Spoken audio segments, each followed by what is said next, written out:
আসসালামু আলাইকুম ওরহমাতুল্লাহি ওবারাকাতুহু। প্রিয় ভাই ও বোনেরা, আজ আমরা যে বিষয়টি নিয়ে আলোচনা শুরু করব তা হলো দোয়া ইউনুস।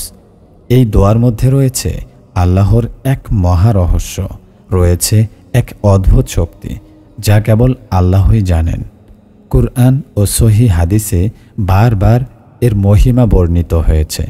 আমাদের আজকের ৩ পর্বের এই ধারাবাহিক যাত্রায় আমরা জানব দোয়া ইউনুসের পটভূমি ও অর্থ, এ দোয়ার রহস্যময় শক্তি, কোন সময়গুলোতে এ দোয়া পড়লে আল্লাহ সাথে সাথে দোয়া কবুল করেন, কোন 7টি বিশেষ সময়ে পড়লে গুনাহ মাফ হয়ে যায়। আজকের প্রথম পর্বে আমরা গল্পের মতো করে জানব কিভাবে এ দোয়া এসেছে, এর অর্থ কী এবং কোন সময়গুলোতে এটি পড়া শ্রেষ্ঠ। ইউনুস আলাইহিস সালাম এর অলৌকিক কাহিনী। কুরআনে আল্লাহর বহু নবীর ঘটনা বর্ণিত হয়েছে। তার মধ্যে সবচেয়ে হৃদয়স্পর্শী ও রহস্যময় একটি কাহিনী হল ইউনুস আলাইহিস সালাম এর কাহিনী। আল্লাহ তাকে নিনেভাহ নগরের মানুষের দিকে পাঠিয়েছিলেন। তিনি মানুষকে তাওহীদের দিকে ডাকলেন, মানুষকে আল্লাহর ইবাদতের দিকে আহ্বান জানালেন, কিন্তু মানুষ তাকে অস্বীকার করল। তারা ঈমান আনল না, বরং তাকে উপহাস করতে লাগল।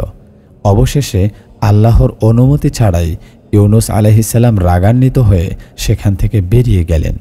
কুরআনে আল্লাহ বলেন, ওয়াযান্নুনি ইয যাহাবা মুগাদিবান ফাযান্না আল্লান নাকদির আলাইহি ফানাদা ফিয যুলুমাতি আল্লা ইলাহা ইল্লা আনতা সুবহানাকা ইন্নী কুনতু মিনাল যালিমিন। অর্থাৎ, আর স্মরণ করো মাছওয়ালা ইউনুসকে, যখন সে রাগান্বিত হয়ে চলে গিয়েছিল এবং মনে করেছিল আমি তাকে ধরা দেব না। অতঃপর সে অন্ধকারের মধ্যে ডাক দিল, তুমি ছাড়া কোনো উপাস্য নেই, তুমি পবিত্র, নিশ্চয়ই আমি অন্যায়কারীদের অন্তর্ভুক্ত। তিমির পেটে ইউনুস আলাইহিস সালাম। নবী ইউনুস আলাইহিস সালাম সমুদ্রপথে যাত্রা করলেন। জাহাজে অতিরিক্ত বোঝা হয়ে গেল। সবাই মিলে লটারির মাধ্যমে ঠিক করা হলো একজনকে সাগরে ফেলে দেওয়া হবে। আল্লাহর কুদরতে লটারির তীর বারবার ইউনুস আলাইহিস সালাম এর নামেই পড়ল। অবশেষে তাকে সাগরে ফেলে দেওয়া হলো। বিশাল এক তিমি মাছ এসে তাকে গিলে ফেলল, কিন্তু আল্লাহর রহমতে মাছ তাকে গিলে খেলেও শরীরের কোনো ক্ষতি হলো না। অন্ধকারের পর অন্ধকার, সমুদ্রের গভীর অন্ধকার, তিমির পেটের অন্ধকার, রাতের অন্ধকারে ইউনুস আলাইহিস সালাম আল্লাহকে ডাকলেন। তার সেই দোয়া হলো, লা ইলাহা ইল্লা আনতা সুবহানাকা ইন্নী কুনতু মিনাল যালিমিন। অর্থাৎ, হে আল্লাহ, তুমি ছাড়া আর কোনো ইলাহ নেই, তুমি পবিত্র, নিশ্চয়ই আমি ছিলাম গুনাহগার, আমি ছিলাম জালেমদের একজন। এ দোয়ার মাহাত্ম্য। রাসূলুল্লাহ সাল্লাল্লাহু আলাইহি ওয়াসাল্লাম বলেছেন, মাছওয়ালা অর্থাৎ ইউনুস এর দোয়া যখন তিনি মাছের পেটে ছিলেন তা হলো, লা ইলাহা ইল্লা আনতা সুবহানাকা ইন্নী কুনতু মিনাল যালিমিন। যে কোনো মুসলিম বান্দা এ দোয়া দিয়ে কিছু চাইলে আল্লাহ তাকে কবুল করেন। তিরমিজি শরীফ, হাদিস 3505। অন্য এক বর্ণনায় এসেছে, যে কোনো দুঃখে কষ্টে থাকা বান্দা এ দোয়া করবে, আল্লাহ অবশ্যই তার দোয়া কবুল করবেন। মুসনাদে আহমদ, হাদিস 20430। অতএব এই দোয়া হলো সংকট মোচন দোয়া। কষ্ট, বিপদ, বেদনা, ঋণ, রোগ, শত্রুর আক্রমণ সব অবস্থায় এই দোয়া হলো মুক্তির চাবিকাঠি। কখন এ দোয়া পড়লে বেশি কবুল হয়? এখন আসি আসল আলোচনায়। কোন কোন সময়গুলোতে এই দোয়া পড়লে আল্লাহর রহমত দ্রুত নাজিল হয়? প্রথম বিশেষ সময়, গভীর রাতে, তাহাজ্জুদের সময়। কুরআনে আল্লাহ বলেন, ওয়াবিল আসহারি হুম ইয়াস্তাগফিরুন। অর্থাৎ, আর তারা শেষ রাতে আল্লাহর কাছে ক্ষমা প্রার্থনা করে।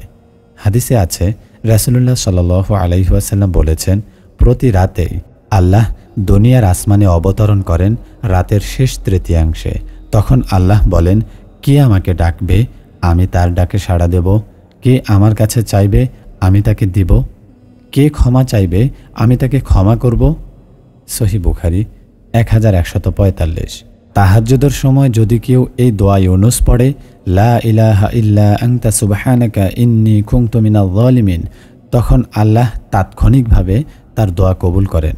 কতবার পড়তে হবে? ইবনে তাইমিয়া রাহিমাহুল্লাহ বলেন, এই দোয়া একবার পড়লেই যথেষ্ট, কারণ এটাই নবীজির দোয়া। তবে বেশি বেশি পড়া উত্তম। তাই অন্তত ৩৩ বার বা ১০০ বার পড়া খুবই ফজিলতপূর্ণ। কেন এই দোয়ায় গুনাহ মাফ হয়? কারণ এই দোয়ায় আছে ৩টি বিষয়। ১, তাওহীদের ঘোষণা, লা ইলাহা ইল্লা আনতা। ২, আল্লাহর পবিত্রতা ঘোষণা, সুবহানাকা। ৩, নিজের দোষ স্বীকার, ইন্নী কুনতু মিনাজ জালিমিন। একজন বান্দা যখন আল্লাহকে ডাকে এবং নিজের ভুল স্বীকার করে, তখন আল্লাহর দয়া নেমে আসে আর আল্লাহ গুনাহ ক্ষমা করে দেন। দ্বিতীয় বিশেষ সময়, রুকু ও সিজদার মধ্যে রাসূল সাল্লাল্লাহু আলাইহি ওয়াসাল্লাম বলেছেন, আদম সন্তানের রবের সবচেয়ে নিকটবর্তী অবস্থা হলো যখন সে সিজদায় থাকে। তাই তোমরা সিজদায় বেশি বেশি দোয়া করো। সহিহ মুসলিম ৪৮২। সিজদা এমন একটি মুহূর্ত যেখানে আল্লাহ বান্দার দোয়া প্রত্যাখ্যান করেন না, কারণ তখন বান্দা তার সমস্ত অহংকার ভেঙে আল্লাহর দরবারে মাথা নত করে। নফল নামাজে, বিশেষ করে তাহাজ্জুদ বা ইশরাকের সিজদায় পড়া উত্তম।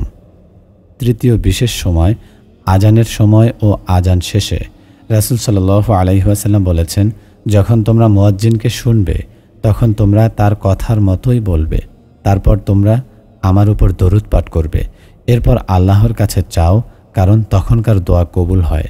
সহিহ মুসলিম ৩৮৪। অর্থাৎ আজানের সময় বান্দার দোয়া ফেরত যায় না। তাহলে কৌশল হলো আজানের সময় মুয়াজ্জিনের কথার সাথে সাড়া দেওয়া, আজান শেষে দরুদ পড়া, তারপর দোয়া ইউনুস পড়ে আল্লাহর কাছে চাওয়া। এই সময় এ দোয়া করলে আল্লাহ বান্দার দোয়া কবুল করেন এবং তার গুনাহ মাফ করেন। চতুর্থ বিশেষ সময়, ইফতারের মুহূর্তে। রাসূল সাল্লাল্লাহু আলাইহি ওয়াসাল্লাম বলেছেন, রোজাদারের জন্য দুটি আনন্দ আছে। ইফতারের সময় এক আনন্দ, আর আল্লাহর সাথে সাক্ষাতের সময় আরেক আনন্দ। বুখারী ও মুসলিম। অন্য বর্ণনায় এসেছে, রোজাদারের দোয়া ফেরত দেওয়া হয় না।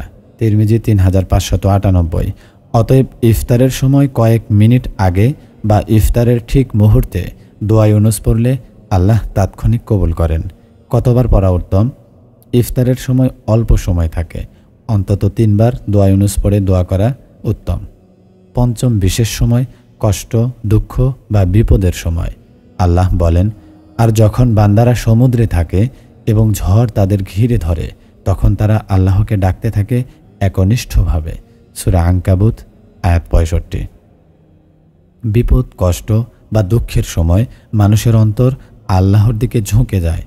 তখন যদি দোয়া ইউনুস পড়া হয়, তা দ্রুত কবুল হয়। রাসূল সাল্লাল্লাহু আলাইহি ওয়াসাল্লাম বলেছেন, যে কোনো বিপদগ্রস্ত ব্যক্তি এই দোয়া পড়লে আল্লাহ তাকে বিপদ থেকে মুক্তি দেন। মুসনাদে আহমদ ২০,৪৩০। ষষ্ঠ বিশেষ সময়, জুমআর দিন আসরের পর থেকে মাগরিবের আগে। রাসূল সাল্লাল্লাহু আলাইহি ওয়াসাল্লাম বলেছেন, জুমআর দিনে একটি বিশেষ সময় আছে, যে সময় মুসলিম বান্দা তখন আল্লাহর কাছে কিছু চাইবে, আল্লাহ অবশ্যই তাকে দিবেন। বুখারী ও মুসলিম। অনেক আলেম বলেছেন, এ সময়টি হলো আসরের পর থেকে মাগরিবের আগ পর্যন্ত। তাই এই সময় দোয়া ইউনুস পড়া দোয়া কবুলের অন্যতম সময়। কতবার পড়া ভালো? এ সময় দীর্ঘ হয়, তাই অন্তত ১০০ বার দোয়া ইউনুস পড়া খুবই উত্তম। সপ্তম বিশেষ সময়, অন্যায়ের শিকার ও মজলুমের দোয়া।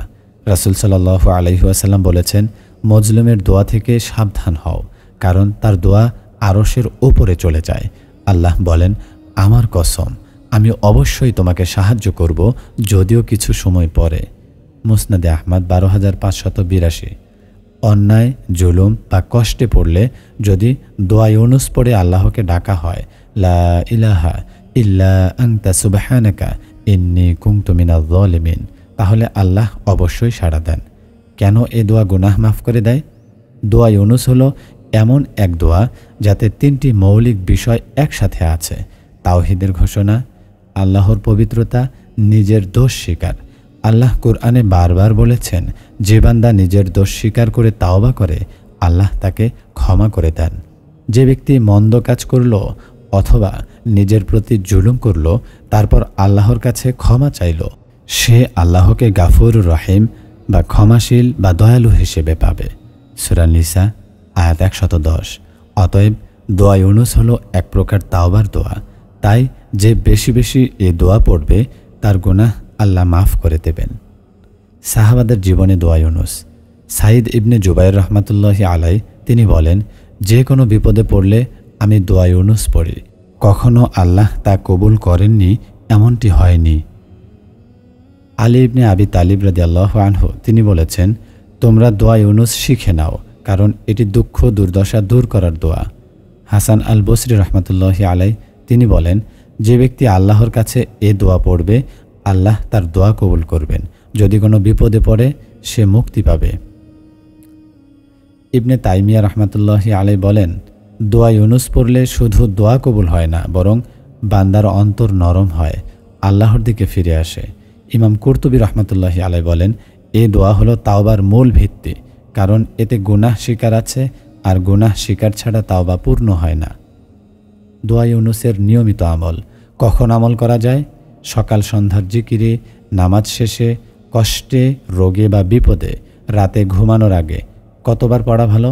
ন্যূনতম 3 বার, উত্তম 10 বার, অধিক আমল 100 বার। তবে মনে রাখতে হবে, এটি শুধু সংখ্যার ব্যাপার নয়, বরং অন্তর দিয়ে গুনাহ স্বীকার করাটাই আসল। দোয়া কবুলের রহস্য। রাসূল সাল্লাল্লাহু আলাইহি ওয়াসাল্লাম বলেছেন, আল্লাহ বলেন, আমি বান্দার ধারণার সাথে আছি, সে যখন আমাকে ডাকবে আমি তার ডাকে সাড়া দেব। বুখারী ও মুসলিম।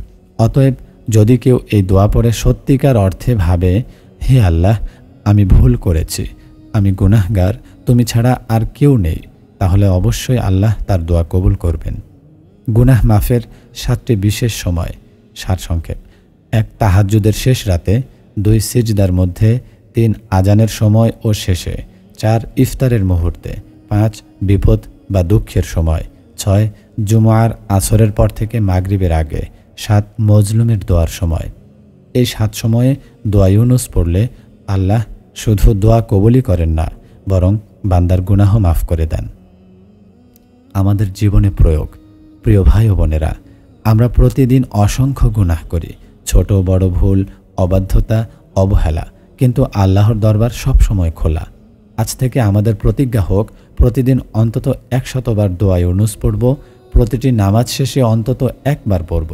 কষ্ট, বিপদ বা ভয় আসলে এই দোয়াতেই আশ্রয় নেব, কারণ এই দোয়াই হলো মুক্তির দোয়া, রহমতের দোয়া, ক্ষমার দোয়া।